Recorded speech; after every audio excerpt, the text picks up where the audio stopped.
Fortnite wasn't originally planned to be the game that you're familiar with today. It actually started out as something much different, and because of the way this game has rapidly grown and transitioned, it has created a much bigger problem that Epic Games has to find a way to properly deal with. But before we can get into this, we need to talk about the history of the game itself. Fortnite as we know it has grown to become one of the most popular, and if not the most popular, Battle Royale game of all time. And the crazy thing is that the Battle Royale version only came out in September of 2017. I remember seeing the launch of Fortnite Battle Royale, and until that point, I had never even heard of the game.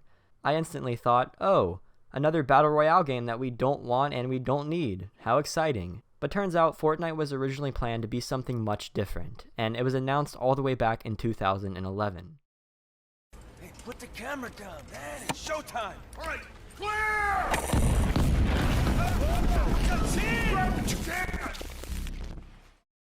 The thought behind the original Fortnite game started as a refresher, something that Epic Games wanted to casually work on to relax and have some fun after releasing Gears of War 3. They simply wanted to take a breather and work on something different and less serious. And looking back at this game was basically a passion project and not a priority. I guarantee you that the devs at Epic Games would never have expected for this game to be as big as it has become. Anyways, getting back on topic, this game was originally planned to be a relaxing, casual survival building game. The developers took inspiration from other popular building games such as Terraria and Minecraft. And since they were used to working on a project such as Gears of War, Fortnite was actually originally planned to be a dark, foggy, grayish survival game, something like Resident Evil. But after some contemplation, they decided that they would rather make something that would age well and look good forever. Thus, they decided to switch to the cartoonish and almost childlike theme that you see today, and began to work on features that would match this theme. The first working version of Fortnite was released. It was basically the same game that we know today as the Save the World version.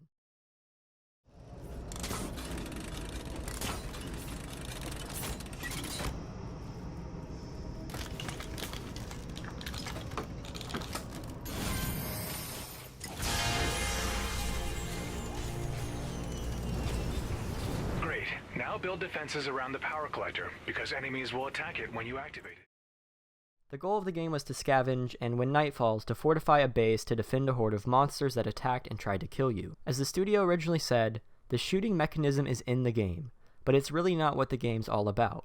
It's really a game that's more about survival than anything else. This was their original approach to how they wanted to make the game. They decided that it was going to be a quick, fun, easy to make and easy to play type of game. But upon the official teaser trailer shown at the Spike Video Game Awards in 2011, they decided that they needed to make the game have more elements, and make it something that people would continue to play for a long time. They decided that they wanted to take what they know from action games and combine it with RPG and building elements. They brought some people into the team who worked in the MMO world and had them work on certain systems that would later be introduced into the original game. The original release was planned for 2013, and the hype was real. People didn't really know what to expect with this game, so they were super excited to see what was going to come out of it. But just as great hopes had arisen for the future of Fortnite, 3 of the main designers and planners on the game left the company. So the person they brought in from the MMO world that I mentioned earlier began to implement and design these new systems that were talked about with the people who left. One of the most important systems that was created was the building system that we still see today in the Battle Royale game mode.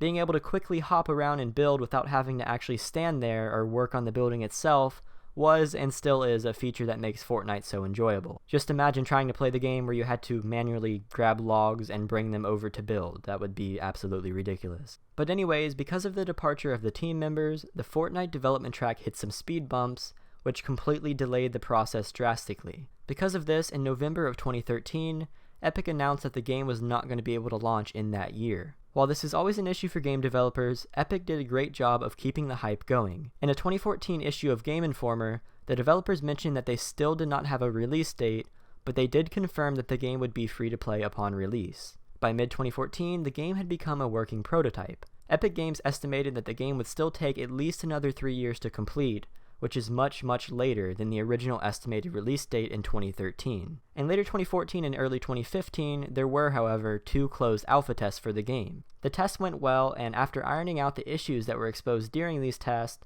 the game began a closed beta in the fall of 2015, and around 50,000 people participated in this event. And I want to take a second to clarify.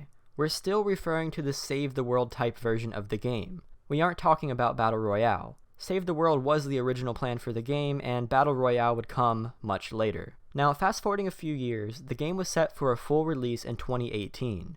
As the release came closer, Epic offered a paid early access starting on July 25th, 2017. If a user purchased this early access, they would get a founder role that would carry into the free-to-play game when it released in 2018. In September of 2017, the Fortnite team announced they would add a Battle Royale mode after the recent success of PUBG. The developers said that they could easily implement the system into their engine, and they began development on this separate secondary game mode that would be included in the full game. But within a week after announcing this, the team decided that they would actually offer the Battle Royale mode as a standalone free-to-play game. And this turned out to be a great decision for the company, and the Battle Royale version of the game exploded. Like I said earlier, the Battle Royale version is pretty much the face of the game now. Most people have never even heard of the original game mode, and many could care less and love to play the Battle Royale mode on its own. But this is when an issue arises. As more and more people begin to play this version of the game, the focus onto the Save the World aspect, or the original aspect of the game, has shifted mainly to the Battle Royale mode. And I mean, it makes sense. Obviously, the Battle Royale mode is extremely popular and people absolutely love it. It's all you see on social media anymore, and people can't get enough of this game. But the PvE mode of Fortnite is what many people want. There were millions of people who basically pre-ordered the PvE game, and they're honestly being forgotten about. But don't get me wrong, we have seen a bit of progress being made on the PvE game, but not as much as the supporters of the game would like to see. Here's a post by a user named Bell Crannell on the Fortnite forums. The original post was asking the community how many people quit and how many people stayed, and it was basically asking about the PvE version of the game. And this Bell guy does a great job of expressing the frustration that is shown throughout the community. To answer the question, he says, "I've been with PvE since the early access launch in July. My wife and I still play the game, but I admit a lot less. The same old missions are starting to get boring." He then states, "I think it's fine to have PvP, but I just wish the developers at Epic would respect the fact that millions of people bought the PvE before the PvP even existed, and they should feel some level of responsibility to provide those PvE players with content." At the end of this long post, he states that, in a closing, this is a great game and has potential. However, they've put so much time into the PvP that the PvE is suffering from no new content and lack of appeal to the player base that it drew in initially. I love Fortnite, it just doesn't feel like it loves me or any other PvE player back currently. Now, as I stated earlier, this post reflects the opinions of many of the PvE supporters. Epic hasn't really talked about the future or the state of the PvE version of the game.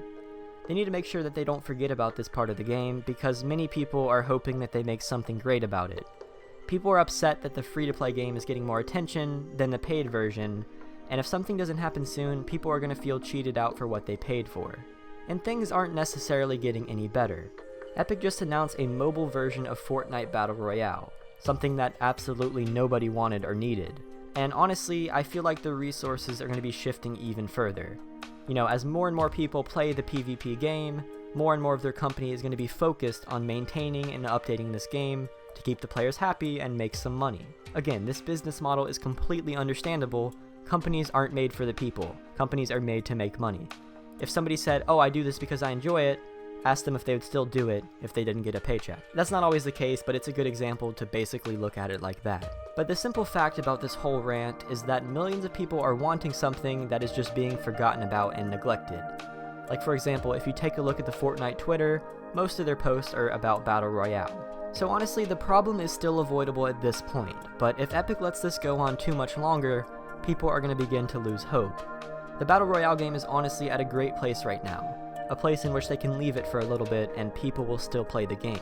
If they begin to focus more on the PvE aspect of the game, people won't be leaving Battle Royale, and it'll please the people who have been supporting Fortnite since day one.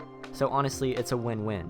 All I know is that a lot of people are getting irritated with this whole situation, and like I said, they just feel forgotten about and neglected. Now, the company hasn't just completely forgotten about the PvE game, but it really seems like it's on the back burner while they currently please the PvP players. And I just want to clarify something. I'm not in any way hating on the company or on the PvP version of the game. I, just like everybody else, think that Fortnite Battle Royale is a great game. I don't know anybody who doesn't think that. It is so much fun, and the fact that it's free to play is just amazing. So I'm not complaining about that. I'm just saying that they should really think about what they're doing here because they could possibly lose the support of millions of people who basically backed this entire project. Anyways guys, I am curious to what you guys think about this situation. My favorite part about making videos like this is to see how you guys feel and to see why you either agree or disagree. Now, if you dislike the video and leave, it doesn't help anyone. So please tell me in the comments what you liked, disliked, agreed with, or disagreed with. I personally feel as if a game studio, Epic, should really consider what they're doing here and try to make it right. Once again, let me know in the comments what you guys think, and if you enjoyed this video, feel free to leave a like and subscribe to the channel, and I'll see you guys next time. Peace.